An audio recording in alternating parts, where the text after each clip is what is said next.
রবিবারের বিকালটা আমরা কাটিয়েছি প্রকৃতির সাথে লুটোপুটি করে।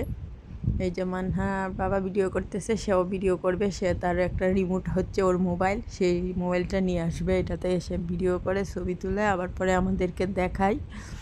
সে একটু কল্পনার জগতে থাকতে ভালোবাসে। খুবই সুন্দর একটা পরিবেশ, নীরব। আমার এই রকম নীরব নিস্তব্ধ প্রাকৃতিক পরিবেশে ঘুরতে বেশ ভালো লাগে। তারপর মাগরিবের আজান দিছে, আমরা চলে আসছি মসজিদ নেগারিতে। আমরা মাগরিবের নামাজ পড়ে মসজিদে বসেছিলাম অনেকক্ষণ। মসজিদে বসে থাকলে মনটা শান্ত হয়ে যায়। তারপর যখন এশার আজান দিল, আমরা এশার নামাজ পড়লাম। এখন আমরা চলে যাব, মান্নার বাবা আমাদের জন্য অপেক্ষা করতেছে। এশার নামাজের পর আমরা আর অপেক্ষা করব না, দেরিও করব না। এখন আমরা একটু খাওয়া দাওয়া করতে চলে যাব কেএফসিতে। এই তো আমরা চলে আসলাম কেএফসিতে। মান্নার ম্যাশ পটেটো খাইতে একটু মন চাইছে। বেশিরভাগ সময় মান্না চিকেন রাইস খায়, কিন্তু সে আজকে ম্যাশ পটেটো খাইতে চাইছে। আগে আমরা প্রায়ই কেএফসি খাইতাম, এখন তো কেএফসি খাওয়া হয় না।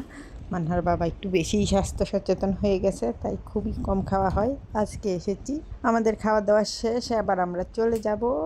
আজকের মতো এখানেই বিদায়, টাটা।